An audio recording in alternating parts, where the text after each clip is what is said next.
Olá, pessoas! Ampliado o rol de doenças que independem de carência de contribuição do INSS. Os benefícios por incapacidade são aqueles pagos pela Previdência Social aos segurados impossibilitados de trabalhar em razão de alguma doença ou lesão incapacitante ou de acidente de qualquer natureza, bem como de moléstias constantes de lista divulgada a cada 3 anos por portaria própria da Previdência Social. Quando uma pessoa não consegue mais trabalhar em razão de alguma perturbação de ordem física, mental ou psicológica, ela pode pedir ao INSS o seu afastamento do trabalho. Nesse caso, além da incapacidade física ou psicológica que deve ser provada pelo segurado, é necessário que ele preencha os requisitos de carência, que é o número mínimo de contribuições exigidas por lei para gozo dos benefícios por incapacidade. Esses benefícios são 3. O benefício por incapacidade temporária, que é o antigo auxílio-doença, o benefício por incapacidade permanente, que era a aposentadoria por invalidez, e o auxílio-acidente. A carência é dispensada no caso do segurado, quer de carteira assinada ou autônomo, que for portador de uma série de moléstias classificadas em ato normativo do Ministério do Trabalho e Previdência Social. O último desses atos é a portaria número 22 de 31 de agosto de 2022, que acresceu ao rol de doenças mais 2, ou seja, o acidente vascular encefálico agudo e o abdômen agudo cirúrgico, que pode ser obstrutivo,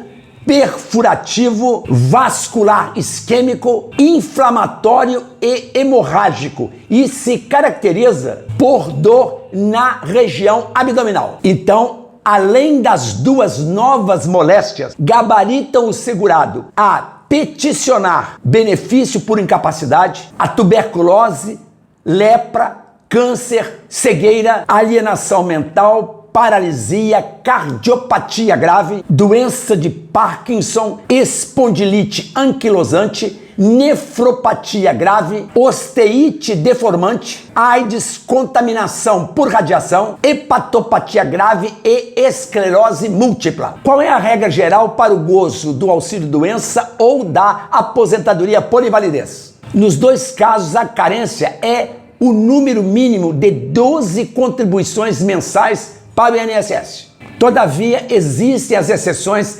consignadas nas tais doenças especificadas em lei, vale dizer, em ato normativo, as doenças relativas ao trabalho e acidentes de qualquer natureza. Essas exceções dispensam o segurado de cumprir o intervalo de 12 contribuições mensais à Previdência Social.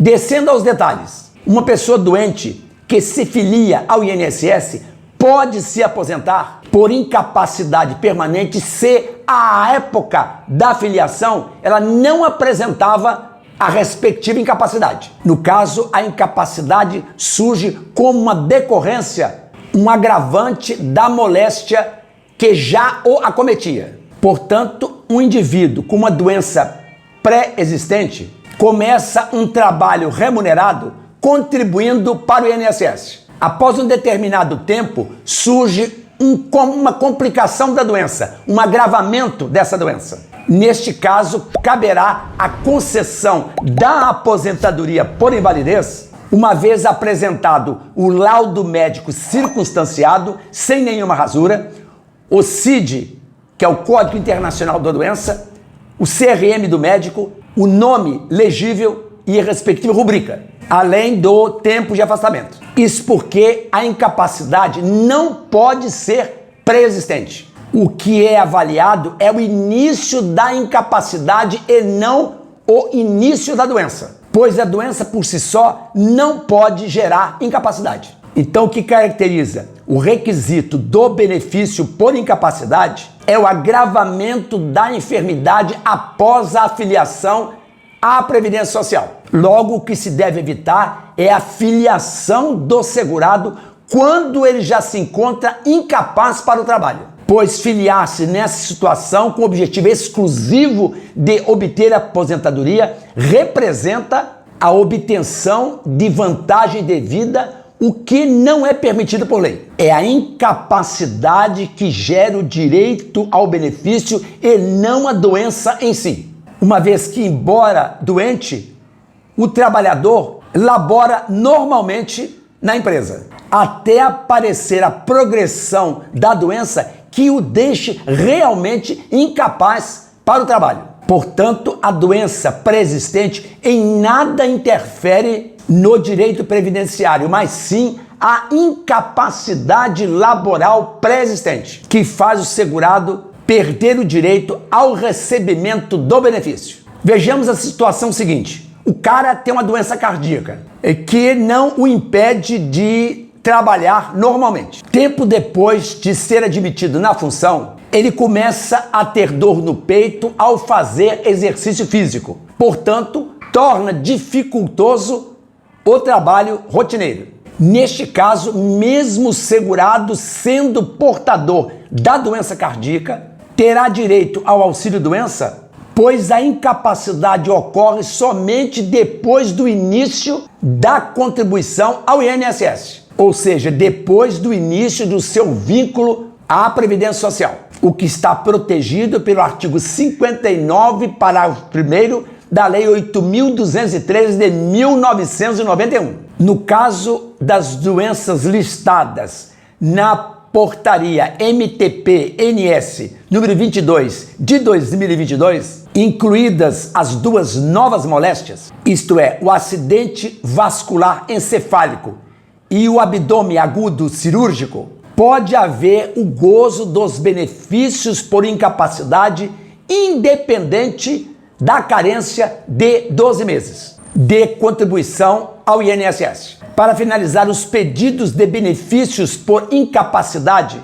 pelo acordo firmado entre o Ministério Público Federal e o INSS, dentro do tema 1066 do Supremo Tribunal Federal, devem ser analisados e concluídos no prazo de 45 dias, tendo o auxílio acidente o prazo diferente de 60 dias. Ambos os casos contados o prazo a partir do encerramento da fase instrutória do processo administrativo.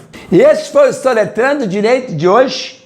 Inscreva-se no canal, dê o seu like, compartilhe o vídeo com seus amigos nas redes sociais. Obrigado pela audiência. Tchau!